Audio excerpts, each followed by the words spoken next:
శ్రీ సాయినాథాయ నమః. శ్రీ సాయి సచ్చరిత్రము 5వ అధ్యాయము. పెండ్లి వారితో కలిసి బాబా తిరిగి షిరిడీకి వచ్చుట.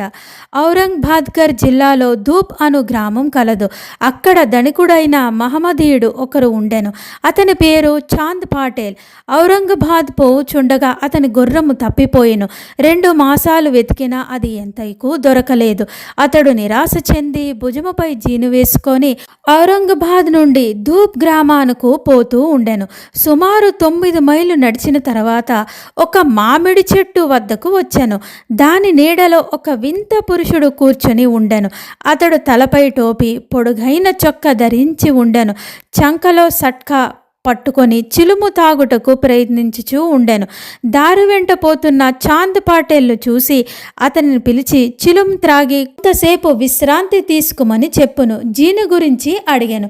అది తాను పోగొట్టుకొనిన గుర్రముదని చాంద్ పాటేల్ బదులు చెప్పాను. ఆ దగ్గరలో ఉన్న కాలువ పక్కన వెతకమని ఫకీర్ చెప్పాను. అక్కడికి వెళ్ళి వెతకగా గడ్డి మేయుచున్న గుర్రమును చూసి మిక్కిలి ఆశ్చర్యపడాను చాంద్ పాటేల్. ఈ ఫకీర్ సాధారణ మనుజుడు కాదని, గొప్ప సిద్ధపురుషుడు అయి ఉండవచ్చని అనుకొనెను. గుర్రము తీసుకొని ఫకీరు వద్దకు వచ్చెను. చిలుము తయారుగా ఉండెను. కానీ చిలుము వెలిగించుటకు నిప్పు, గుడ్డ తడుపుటకు నీరు కావాలి. ఫకీరు సట్కాతో భూమిపై గుచ్చగా నిప్పు వచ్చెను. మరలా అక్కడే సట్కాతో నేలపై మోదగా నీరు వచ్చెను. ఫకీరు గుడ్డముక్కను నీటిలో తడిపి నిప్పుతో చిలుమును వెలిగించెను. అటుల సిద్ధమైన చిలుమును ఆ ఫకీరు తాను పీల్చి తర్వాత చాంద్ పాటేలుకు అందించెను. ఇదంతా చూసిన చాంద్ పాటేల్ ఆశ్చర్యంగా ఫకీరును తన గృహముకు అతిథిగా రమ్మని వేడుకొనెను. ఆ మరుసటి దినమే ఫకీరు పాటేల్ ఇంటికి పోయి అక్కడ కొంతకాలం ఉండెను. ఆ పాటేల్ గ్రామమునకు మున్సబ్. అతని భార్య తమ్ముని కొడుకు పెండ్లు సమీపించినది. పెండ్లి కూతురిది షిరిడీ గ్రామము. అందుచే కావలసిన సన్నాహములు అన్నీ చేసుకొని పాటేలు షిరిడీ ప్రయాణం అయ్యెను. పెండ్లి వారితో కలిసి ఫకీర్ను కూడా బయలుదేరమని చాంద్ పాటేల్ వేడెను. ఎట్టి చికాకులు లేక వివాహం జరిగిపోయెను. పెండ్లివారు ధూప్ గ్రామానికి తిరిగి వచ్చారు. కానీ ఫకీరు మాత్రం షిరిడీలో ఆగి అక్కడే స్థిరముగా నిలిచెను. ఫకీరుకు సాయి అని నామం ఎట్లు వచ్చెను. పెండ్లివారు షిరిడీ చేరగానే ఖండోబా మందిరం సమీపములో ఉన్న భక్త మహల్సాపతి గారి పొలంలో ఉన్న మర్రి చెట్టు క్రింద బస చేసిరి. ఖండోబా మందిరమునకు తగిలి ఉన్న ఖాళీ జాగాలో బండ్లను ఆపిరి. బండ్లలో ఉన్నవారు అందరూ దిగిరి. ఫకీరు కూడా దిగెను. బండి దిగుచున్న యువ ఫకీరును చూసి భక్త మహల్సాపతి రండి సాయి అని స్వాగతించెను. తక్కిన వారు కూడా ఆయనను సాయి అని పిలవడం ప్రారంభించారు. అది మొదలు వారు సాయిబాబాగా ప్రఖ్యాతులు అయ్యిరి. ఇతర యోగులతో సహవాసం. సాయిబాబా షిరిడీలో ఒక మసీదులో నివాసం ఏర్పరచుకునిరి. బాబా షిరిడీ రాకపూర్వమే దేవీదాసు అనే యోగి షిరిడీలో ఎన్నో సంవత్సరాలు నివసిస్తూ ఉండేవారు. బాబా అతనితో సాంగత్యం ఇష్టపడుతూ ఉండేవారు. అతనితో కలిసి కొంతకాలం మారుతి మందిరంలో చావిడిలోనూ ఉండెను. కొంతకాలం ఒంటరిగా ఉండెను. అంతలో జానకీదాసు గోసావి అను ఇంకొక యోగి అక్కడికి వచ్చెను. బాబా అప్పుడప్పుడు ఈ యోగితో మాట్లాడుతూ ఉండేవారు. లేదా బాబా ఉండు చోటికి జానకీదాసు పోతూ ఉండేవారు. అటులనే పూణే తాంబే నుండి ఒక వైశ్యయోగి షిరిడీకి వచ్చిచుండేవాడు. ఆయన గృహస్థుడు. పేరు గంగాగీరు. ఒకనాడు బాబా స్వయంగా కుండలతో నీళ్లు తెచ్చి పూల చెట్లకు వేయడం చూసి షిరిడీ గ్రామస్తులతో గంగాగిరు ఇట్లు పలికెను. ఈ మణి ఇచ్చట ఉండటచే షిరిడీ పుణ్యక్షేత్రం అయినది. ఈనాడు ఈయన కుండలతో నీళ్లు మోస్తూ ఉండవచ్చు, కానీ ఇతడు సామాన్య మానవుడు కాదు. ఈ నేల నిజముగా పుణ్యం చేసుకున్నది కనుక సాయిబాబా అను ఈ మణిని రాబట్టుకోగలిగాను. ఏవలా గ్రామంలో ఉన్న మఠంలో ఆనందనాథుడు యోగి పుంగవుడు అనే ఉండేవారు. అతడు అకల్కోట్కర్ మహారాజు గారి శిష్యుడు. అతను ఒకనాడు షిరిడీ గ్రామ నివాసులతో బాబా కోసం ఇలా చెప్పాను. ఈయన మామూలు రాయి వంటి వారు కాదు. ఈయన ఒక అమూల్యమైన వజ్రం. మున్ముందు మీకే ఈ సంగతి తెలియగలదు. ఇట్లనుచు ఆనందనాథుడు తిరిగి ఏవలాకు వెళ్ళాను. ఇది శ్రీ సాయిబాబా యవ్వనమందు జరిగిన సంగతి. బాబా దుస్తులు వారి నిత్య కృత్యములు. యవ్వనమందు బాబా తమ తల వెంట్రుకలు కత్తిరించుకొనక జుట్టు పెంచుకుంటూ ఉండేవారు. మహిల్వాను వలె దుస్తులు వేసుకునేవారు. షిరిడీకి 3 మైళ్ళు దూరంలో ఉన్న రహతాకు పోయి బంతి, గన్నేరు, నిత్యమల్లి మొక్కలు తీసుకువచ్చి నేలను చదును చేసి వాటిని నాటి నీళ్లు పోస్తూ ఉండేవారు. అనుదినము వామన్ తాత్య అను కుమ్మరి బాబాకు కాల్చినవి 2 పచ్చి కుండలను ఇచ్చేవాడు. బాబా స్వయంగా బావి నుండి నీళ్లను తోడి ఆ నీటిను ఆ పచ్చి కుండలలో వేసుకొని భుజంపై మోసుకొని తెచ్చి మొక్కలకు నీళ్లు పోసేవారు. సాయంకాలం ఆ కుండలను వేప చెట్టు మొదట్లో బోర్లించేవారు. కాల్చనివి అవడం వలన అవి వెంటనే విరిగి ముక్కలు ముక్కలుగా అయ్యేవి. ఇట్లు 3 సంవత్సరాలు గడిచెను. సాయిబాబా కృషి వలన అక్కడ పూలతోట లేచెను. ఆ స్థలంలోనే ఇప్పుడు బాబా సమాధి ఉన్నది. దానినే సమాధి మందిరం అందురు. దానిని దర్శించుట కొరకే ఎంతోమంది భక్తులు విశేషంగా షిరిడీకి వెళ్తున్నారు. వేప చెట్టు క్రింద ఉన్న పాదుకల వృత్తాంతం. అకల్ కోట్కర్ మహారాజు గారి భక్తుడు భాయి కృష్ణాజీ అల్ భాకర్. ఇతడు అకల్ కోట్కర్ మహారాజు గారి చిత్రపటమును పూజించేవాడు. అతడు ఒకసారి షోలాపూర్ జిల్లాలోని అకల్కోట్ గ్రామానికి పోయి మహారాజు గారి పాదుకలను దర్శించి పూజించాలని అనుకున్నాడు. అచ్చటికి పోక మునిపే స్వప్నంలో ఆ మహారాజు దర్శనమిచ్చి ఇట్లు చెప్పెను: ప్రస్తుతం షిరిడీయే నా నివాస స్థలము, అక్కడికి పోయి నీ పూజ చేసుకో అని చెప్తారు. అకల్కోట్ వెళ్ళాలని తన నిర్ణయంను మార్చుకొని భాయి కృష్ణాజీ షిరిడీకి చేరి బాబాను పూజించెను. అచ్చటనే 6 మాసాలు ఆనందంతో గడిపెను. దీని జ్ఞాపకార్థం పాదుకలు చేయించి శ్రావణ మాసంలో ఒక శుభదినమున వేప చెట్టు క్రింద ప్రతిష్ఠ చేయించాలని కోరిక. ఇది 1834 శ్రావణ మాసం అనగా 1912 సంవత్సరంలో జరిగెను.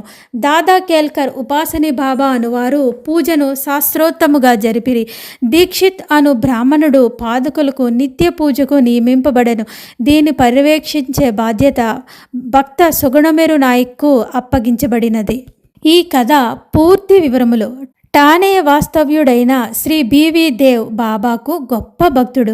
వీరు మమల్తదారుగా పదవిని విరామణ చేసిన తర్వాత వేప చెట్టు క్రింద ప్రతిష్ఠింపబడిన పాదుకులకు సంబంధించిన వివరాలన్నీ సుగుణమేరు నాయక్ మరియు గోవింద్ కమలాకర్ దీక్షిత్ నుండి సేకరించి పాదుకుల వృత్తాంతం గురించి శ్రీ సాయి లీలా మాసపత్రికలో మొదటి సంచిక 25వ పేజీలో ప్రచురించినారు. 1912 సంవత్సరంలో బొంబాయి నుండి డాక్టర్ రామారావు కొటారే అనే అతడు షిరిడీకి వచ్చాను. అతనితో పాటు అతని కంపౌండర్ మరియు అతని మిత్రుడైన భాయి కృష్ణాజీ అలీ భాకర్ అనునతడు వెంట వచ్చిరి. షిరిడీలో వారు సుగుణమేరు నాయక్ జీకే దీక్షితులు స్నేహితులు అయిరి. అనేక విషయాలతో తమలో తాము చర్చించుకొనున్నప్పుడు సంభాషణవశాత్తు బాబా ప్రప్రథముగా షిరిడీకి ప్రవేశించి వేప చెట్టు కింద తపస్సు చేసిన దాని జ్ఞాపకార్థం బాబా పాదుకలను రాతితో చెక్కించాలని నిర్ణయించుకున్నారు. ఈ సంగతి డాక్టర్ రామారావు కొటేరేకు తెలిపినచో ఆయన చక్కని పాదుకలు చెక్కించదరని భాయి కృష్ణాజీ మిత్రుడైన కంపౌండర్ సలహా ఇచ్చాను. అందరూ ఈ సలహాకు సమ్మతించిరి. అప్పటికి బొంబాయికి తిరిగి వెళ్ళిన డాక్టర్ గారికి ఈ విషయం తెలియపరిచిరి. వారు వెంటనే మళ్ళీ షిరిడీకి వచ్చి పాదుకల నమూనా వ్రాయించిరి. ఖండోబా మందిరంలో ఉన్న ఉపాసని మహారాజు వద్దకు పోయి తాము వ్రాసిన పాదుకల నమూనాను చూపించారు. శ్రీ ఉపాసని బాబా దానిలో కొన్ని మార్పులు చేసి పద్మము, శంఖము, చక్రము మొదలైనవి చేర్చి బాబా యోగ శక్తిని, వేప చెట్టు గొప్పతనాన్ని తెలుపుతూ ఈ క్రింది శ్లోకమును కూడా చెక్కించిరి. సదా నింబవృక్షస్య మూలాధివాసాత్ సుధాశ్రావిణం త్రిక్తమప్యప్రియంతం తరుం కల్పవృక్షాదికాం సాధయంతం నమామీశ్వరం సద్గురుం సాయినాథం. ఉపాసని సలహాలు ఆమోదించి పాదుకలు బొంబాయిలో చేయించి కంపౌండర్ ద్వారా పంపించారు. శ్రావణ పౌర్ణమి నాడు స్థాపన చేయమని బాబా ఆజ్ఞాపించను. ఆనాడు 11 గంటలకు జీకే దీక్షిత్ తన శిరస్సుపై పాదుకలు పట్టుకొని ఖండోబా మందిరం నుంచి ద్వారకామాయికి ఉత్సవముతో వచ్చిరి. బాబా ఆ పాదుకలను స్పృశించి అవి భగవంతుని పాదుకులని నుడివెను. వేప చెట్టు మూలమున ప్రతిష్ఠించమని ఆదేశించెను.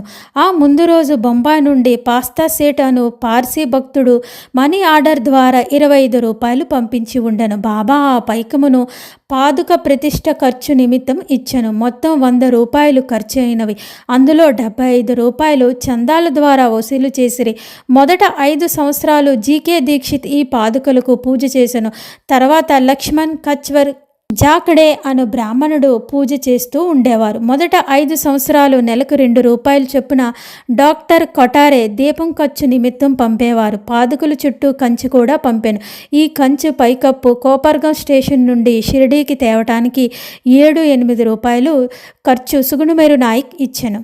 మొట్టమొదట భాయి కృష్ణాజీ అకల్కోట్కర్ మహారాజ్ భక్తుడు 1912 సంవత్సరంలో వేప చెట్టు క్రింద పాదుకలు స్థాపించినప్పుడు అకల్కోట్ పోవునప్పుడు మార్గమధ్యమున షిరిడీ అందు దిగాను. బాబా దర్శనం చేసిన తర్వాత అకల్కోట్ వెళ్ళాలని బాబా వద్దకు వెళ్ళి అనుమతి అడిగాను. బాబా ఇట్లు చెప్పను, అకల్కోట్లో ఏమున్నది? అక్కడ ఎలా పోయేవు? అక్కడ ఉన్న మహారాజు ప్రస్తుతం ఇక్కడే ఉన్నారు, వారే నేను. ఇది వినిన భాయి కృష్ణాజీ అకల్కోట్ వెళ్ళుట మానుకొనెను. పాదుకల స్థాపన తర్వాత ఎన్నోసార్లు షిరిడి యాత్ర చేసెను. బాబాను దర్శించుకొనెను. బాబాకు అంకిత భక్తుడుగా మారెను. మొహమ్మదీన్ తంబోలి కుస్తీ జీవితంలో గొప్ప మార్పు. షిరిడి గ్రామంలో కుస్తీలు పట్టుట వాడుక. అచ్చట మోహియుద్దీన్ తంబోలి అనువాడు తరచుగా కుస్తీ పడుతూ ఉండేవాడు. వానికి బాబాకు ఒక విషయంలో భేదాభిప్రాయం వచ్చి కుస్తీ పట్టిరి. అందులో బాబా ఓడిపోయాను.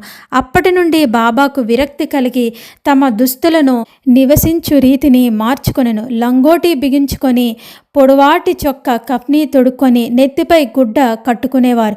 ఒక గోనె ముక్కపై కూర్చునేవారు. చింకి గుడ్డలతో సంతోషించేవారు. రాజ్యభోగం కంటే దారిద్ర్యమే మేలని చెప్పేవారు. పేదవారికి భగవంతుడు స్నేహితుడు అని అనేవారు. గంగాగిరికి కూడా కుస్తీలు అందు ప్రేమ. ఒకనాడు కుస్తీ పడుతూ ఉండగా అతనికి వైరాగ్యం కలిగాను. అదే సమయంలో దేహము దమించి దైవం సహవాసం చేయమని ఒక అశరీరవాణి అతనికి వినిపించెను. అప్పటి నుండి గంగాగిరు సంసారం విడిచెను. ఆత్మసాక్షాత్కారం కోసం పాటుపడెను. పూణే తాంబే దగ్గర నది ఒడ్డున ఒక మఠమును స్థాపించి తన శిష్యులతో నివసిస్తూ ఉండెను. సాయిబాబా జనులతో కలిసిమెలిసి తిరిగేవారు కాదు. ఎవ్వరితోనూ తమంతట తాము మాట్లాడేవారు కాదు. ఎవరైనా ఏదైనా అడిగితే దానికి మాత్రం సమాధానం చెప్పేవారు.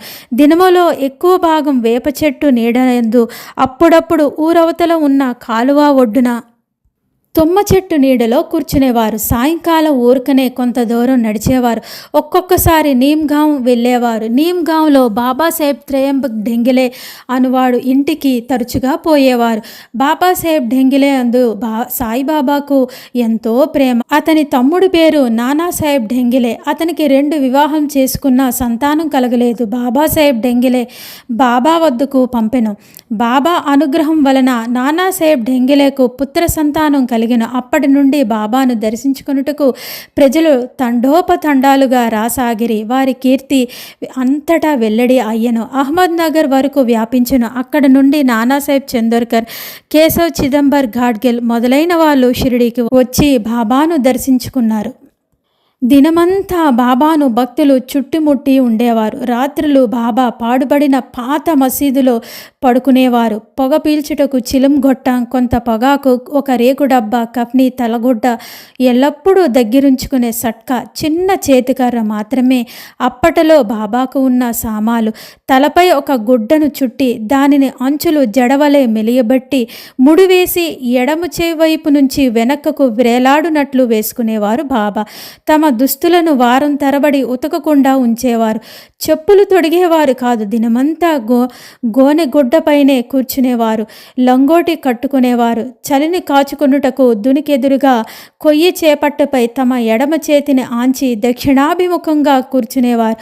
ఆ దునిలో అహంకారము, కోరికలు, ఆలోచనలు ఆహుతి చేసి అల్లాయే యజమాని అని పలికేవారు. మసీదులో 2 గదుల స్థలం మాత్రమే ఉండెను. భక్తులందరూ అక్కడికే వచ్చి బాబాను దర్శించుకునేవారు. 1912 తదుపరి మసీదుకు కొన్ని మార్పులు చేయబడినవి. పాత మసీదు మరామత్తు చేసి నేలపై నగీషురాలు తాపన చేసిరి. బాబా ఆ మసీదు రాకపూర్వం తాకియా అంటే రచ్చలో చాలా కాలం నివసించిరి. బాబా తమ కాళ్లకు చిన్న గజ్జెలు కట్టుకొని సొగసుగా నాట్యం చేసేవారు. భక్తిపూర్వకమైన పాటలు పాడేవారు. నీళ్లను నూనెగా మార్చుట. సాయిబాబాకు దీపాలంటే చాలా ఇష్టం. ఊరిలో నూనె విక్రయించు షావుకారులను నూనె అడిగి తెచ్చి మసీదు యందు రాత్రి అంతయు దీపాలు వెలిగించేవారు. కొన్నాళ్ళు ఇట్లు జరిగిన. ఒకరోజు నూనె ఇచ్చు దుకాణదారులు అందరూ కూడబలుక్కొని బాబాకు నూనె ఇవ్వకూడదని నిశ్చయించుకున్నారు. బాబా వారి దుకాణాల వద్దకు ఎప్పటివలే పోగా నూనె లేదనిరి. బాబా కలత చెందక ఒట్టి ఒత్తులు మాత్రమే ప్రమిదల్లో పెట్టి ఉంచెను. నూనె వ్యాపారులు అందరూ ఆసక్తితో గమనిస్తూ ఉన్నారు.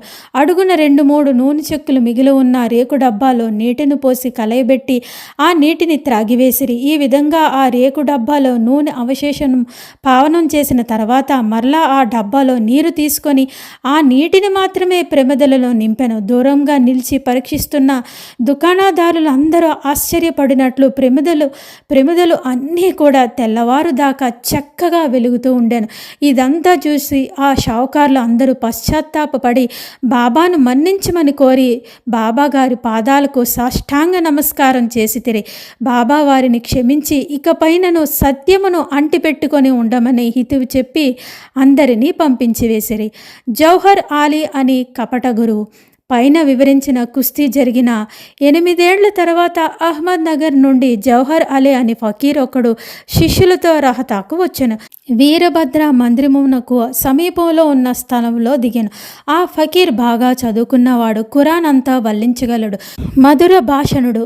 ఆ ఊరిలో ఉన్న భక్తులందరూ వచ్చి వానిని సన్మానించుచు గౌరవంతో ఉండేవారు. వారి సహాయంతో వీరభద్ర మందిరం దగ్గర ఈద్గా అను గోడను నిర్మించుటకు పూనుకొనెను.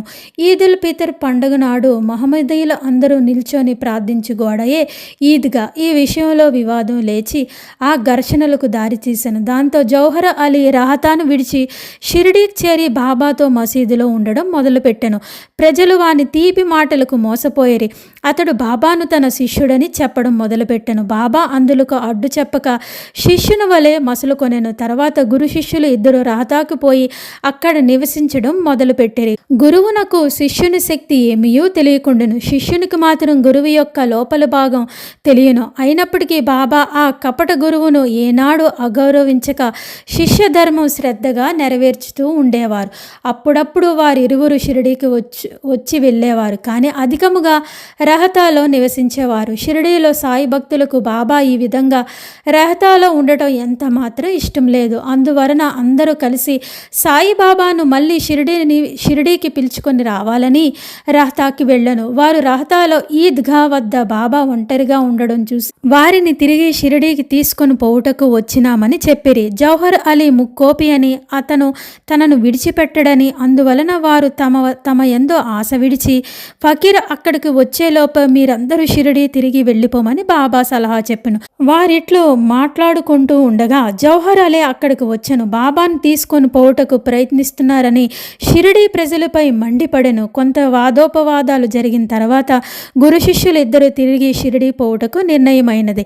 వారు షిరిడీ చేరి నివసించడం మొదలుపెట్టారు. కొన్ని దినముల తర్వాత దేవీదాస్ ఆ కపట గురువును పరీక్షించి అతని భండారము బయటపెట్టెను.